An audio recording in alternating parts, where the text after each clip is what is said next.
Good evening and welcome back in my mama's kitchen. Some of y'all know Mama's in the hospital having surgery. She's actually in recovery right now and should be home hopefully tomorrow. So I've been cleaning and prepping and doing a lot of stuff for her to get the house ready for her and meals and stuff ready for her. But I also kind of want to do something for myself. So I've got a quick and easy meal that I can just take out, heat up and eat and not have to worry about cooking a big meal while trying to take care of Mom as well. So tonight I'm doing a baked rigatoni. It's pasta bake, really simple, really easy. I'm gonna go over a few tips and basically show you the different ways you can do this. There's the easy way, the medium way, and the hard way. Normally I do the hard way, which is basically making my pasta sauce from scratch. I don't have time for that right now, so I'm gonna go with jarred sauce and doctor it up. So first I wanna get the meat cooking. I buy my meat in bulk at Costco. What I do is I portion it out, put it in a vacuum bag and seal it up. And then, well, I freeze it and then I seal it up. So let's go ahead and get the burner on. Now by doing it this way and doing it flat, it saves a lot of space in your freezer.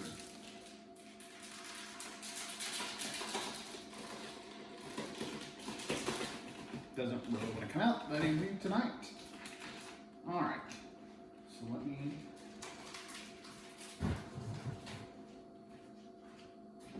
All right, so we're gonna get my meat cooking. I'm gonna do a meat sauce. Where is this? Guys, get one of these meat choppers. They're wonderful. So I'm gonna break up my meat and get this cooking. Now, if y'all have seen the onion show, the first one, you know I always do pre-chopped onions and keep them in the fridge. So I'm gonna add some onions to this.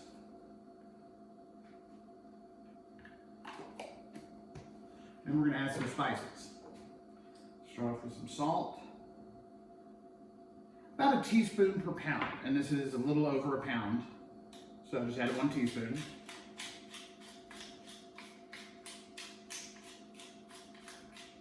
About a teaspoon of black pepper. Arm workout. About the only workout I'm getting right now. Seasoned salt. Again, about a teaspoon of that. And I've got some granulated garlic powder. That I'm gonna put about a 1/4 teaspoon in. And some Italian seasoning. That I'm gonna add about a teaspoon.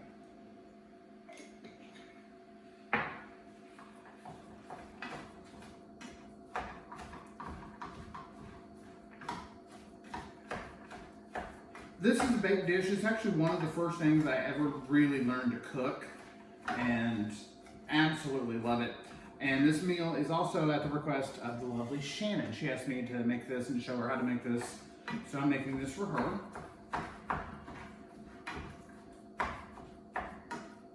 So we'll get that going. Now let's talk sauce. I'm using jarred sauce. Don't come at me, okay? This stuff is actually greatly improved.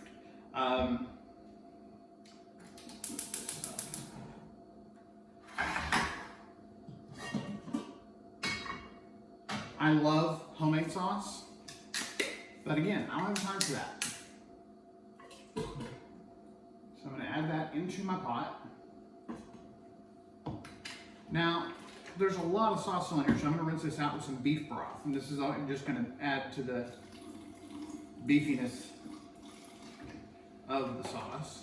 Because if you doctor it up, it's not gonna taste like a jarred sauce at all. So just shake it. Pour that in. And then a smaller one. And it's okay if I have leftover sauce because I have a bunch of frozen meatballs in the freezer and I can use this and make meatball subs when I want to change the pace from a baked pasta dish.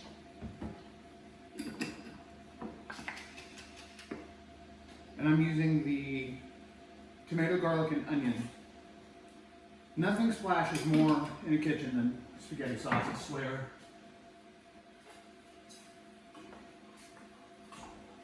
So let's get that going. Now I'm also going to add some onions to this. I'm adding about, well, what's left, which is about a tablespoon. It's going to give it some more flavor. And I'm going to season this up with some seasoned salt. Excuse me. Pepper. And again, about a teaspoon each. Pepper, I'm going to go a little bit more because I like pepper. I know, I say that all the time. But it's true, I love pepper. I'm going to add a little bit of garlic, about a quarter teaspoon, and a teaspoon of Italian seasoning. So let's get all these out of the way, except for the salt, because I'm going to need that in a minute. Now I'm also going to take a can of diced tomatoes. And let me open these real quick.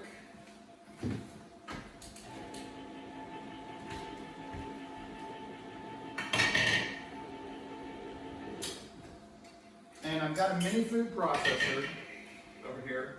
I'm going to dump these in because I want to kind of puree them up.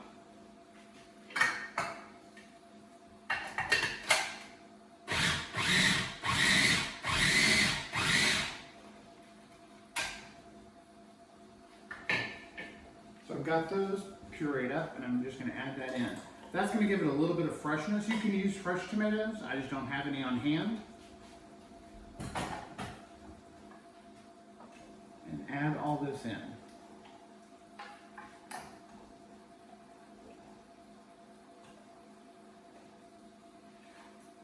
Oh, I'm also going to add a couple of dashes of crushed red pepper flakes. Kick up the heat a little bit. I'm not a huge spice person. When I mean, I love spices. I'm not a huge hot spice person. I love the flavor it gives food. I don't love my mouth burning. So I've been adding some slowly and increasing the amounts and building up a tolerance to it, but I'm also getting a really good flavor. I'm also going to add a tablespoon of butter. Now I love that Kerrygold Irish butter, nothing like it. But usually. So I've got the sauce going well, and I've got it on medium right now, and then once it comes to a boil, I'm going to reduce the heat down to very low and just let it simmer. The longer your sauce cooks, the better it's going to taste. Check the meat out. That's doing well. And then I'm just going to add this into the sauce. I'm going to drain it, and I'll add this into the sauce when this is done cooking.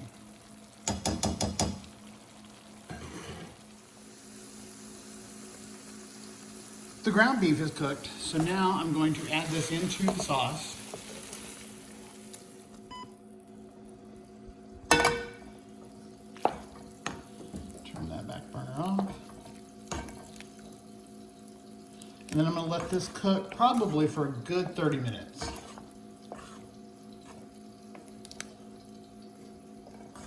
So there you got your meaty sauce. And it's going to be delicious. I'll taste it in a few minutes for seasoning. And I've already turned it down to low. And then we will go on from there. Let's talk cheese. When I'm making a baked dish with cheese in it, I prefer to grate my own cheese. Yes, it's a pain in the ass, and it does take time, and you can scrape a knuckle.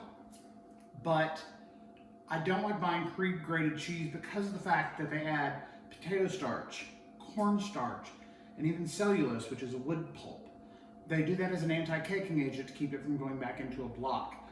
That can severely affect any dish you're making because it's a thickener as well. Cornstarch is a good thickener, so is potato starch. I don't know about cellulose. So if you use pre-grated cheese, you're gonna notice a difference in the consistency of your dish. Because it'll suck up moisture, the starch will suck up moisture out of your sauce, out of your pasta, out of whatever you're making. And it will make your dish thicker and frankly not as tasty. So I'm going to be grating a whole bunch of cheese because I like cheese. Now the cheeses I'm going to be using today are going to be whole milk mozzarella, provolone, and Parmesan. The Parmesan is already pre-shredded. I bought that. There's a really good brand that I get that's pre-shredded. So no sense in not taking a shortcut when you can. I'm also using my little Cuisinart here because I'm not too stupid and I don't want to spend a lot of time grating cheese. This is gonna be loud, sorry.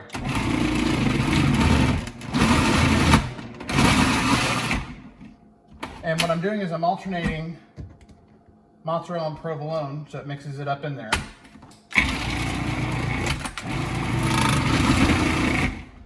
Now I'm not going to be using all of this cheese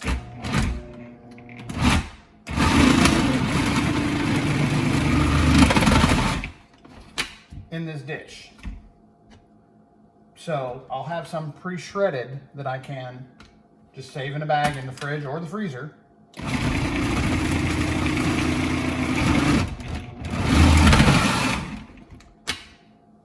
And use it if I want to make pizzas or, like I mentioned, the subs earlier.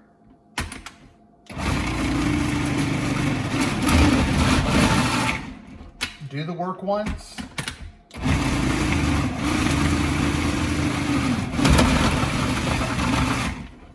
And that way you're not doing it every time and make a mess like I just did.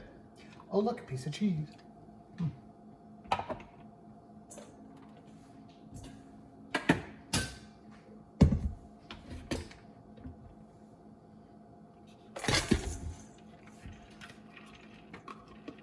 Now I only used about 6 ounces of provolone. I'm going to use about 4 ounces of the Parmesan. And then I'll use probably, actually I don't know, the jury's still out on how much I'm going to use in this. So now I've made a huge mess. I'm going to clean this up and I'll be right back with y'all. Pasta water has come to a boil. And a little tip is if you put a lid on it while you're heating it up, it makes it boil faster. So now here's another tip for you. Salt your water, salt your water, salt your water. You want it salty as the ocean.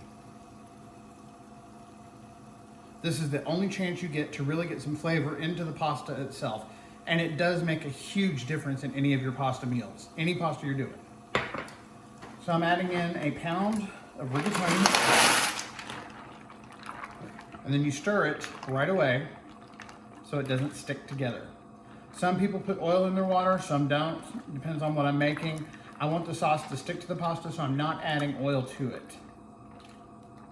So I'm gonna cook this till it's al dente because it's gonna continue baking in the oven. So that should be about 7 to 8 minutes. I lied because I didn't read the box. Yes, I know. It says al dente is 12 minutes. This is a thicker pasta, so it does take a little bit longer to cook. If you're doing spaghetti or fettuccine or angel hair is like 4 minutes. Spaghetti and linguine and fettuccine are about 7 to 8 minutes. Our pasta is ready. It's been 12 minutes. And so what I'm going to do is I'm going to drain it. But first, before I do that, a really good trick I was taught by an Italian chef is take a ladleful of your pasta water and add it to your sauce. The starch from the pasta, it'll help thicken the sauce, give it a good gloss, and also enhance the flavor. So let me drain this.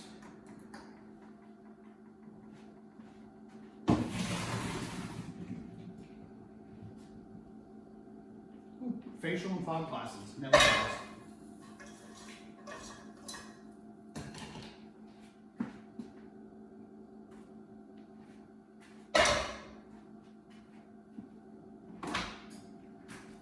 Do not rinse your pasta. Under any circumstances, do not rinse it. Now, I've got a 9x13 deep dish baking dish. I'm going to add the pasta, all of it. Now, I did pull a little secret out on you. I started thinking about those meatballs, and I was like, those might be good in here. So I went ahead and heated those up, and I'm going to add them in. So I'm going to ladle in the meat sauce.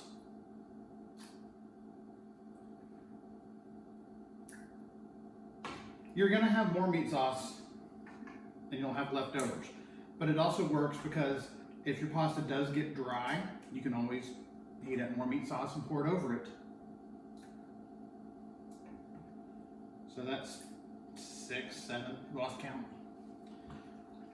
Because I was talking, obviously I can't multitask all the time. So we're going to mix this up.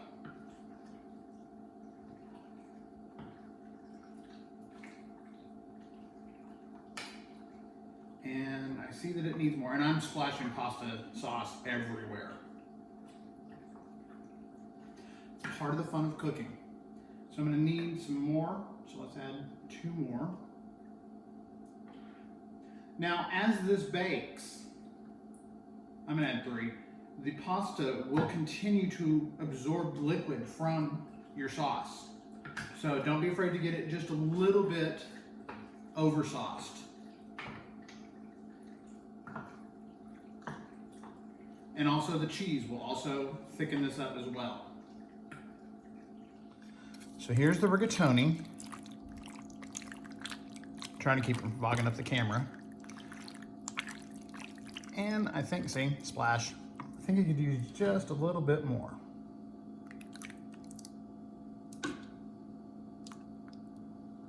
And now I'm gonna add in the meatballs.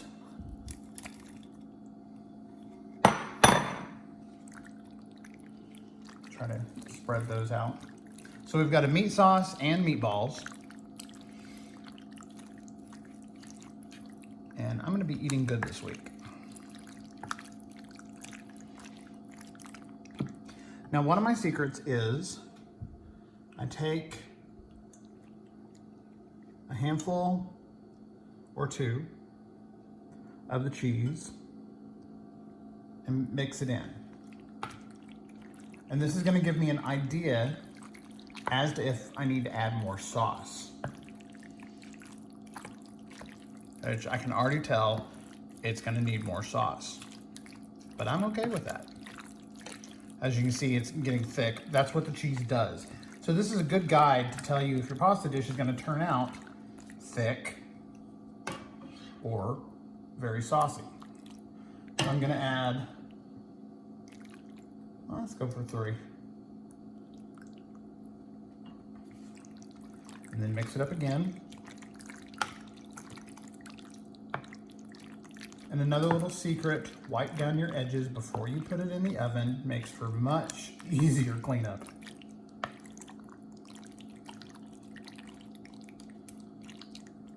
Okay, so I'm just gonna pat that down. And guys, it's hard to cook and film one-handed, let me tell you. Now, go back over here to the big bowl of cheese.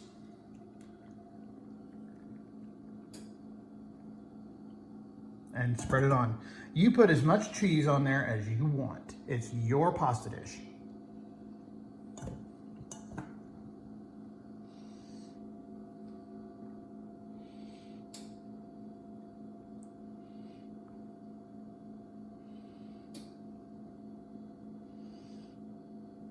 I know I'm making a hell of a mess,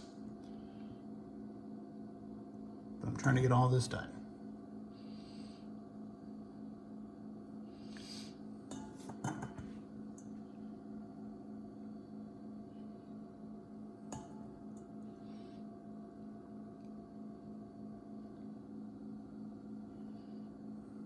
So as you can see, I still have quite a bit of cheese left. There's probably 2/3 of a package of the mozzarella and provolone. So I'm sprinkling it with Parmesan cheese. All right, I finished cheesing the dish. That's what I call it. And just wiping down the edges. Make sure there's no cheese on the edges because that's also hard to get off too. I'm trying to save y'all some time. So I'm gonna go put this in the oven, 350. It's gonna bake probably about 20-25 minutes until the cheese is golden bubbly on top. If it starts to get too dark, take it out, because everything else is already cooked, all right? So we're basically just going to melt the cheese and finish cooking it. Now y'all don't judge my bird legs as I go to put this in the oven. My old friend, or best friend, Jason, tells me that I look like an avocado head on 2 toothpicks. So yeah, that's always fun. So I'm gonna start cleanup and have all that ready, so when this comes out of the oven, we'll be ready to eat. It is out of the oven. It was in there for about 25 minutes. It's got a great, beautiful, bubbly crust.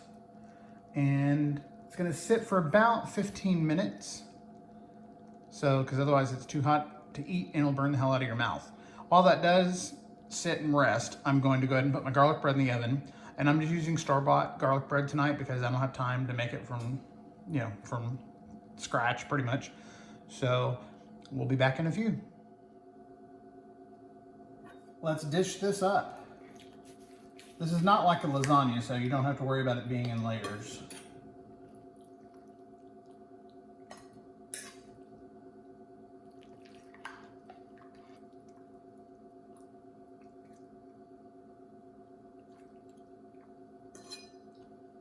Okay. Garlic bread on here.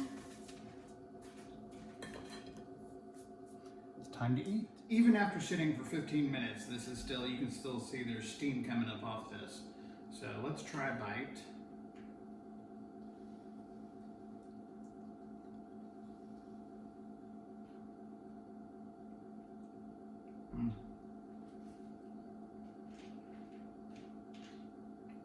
I'm just gonna stand here and eat it. Y'all can watch and be jealous.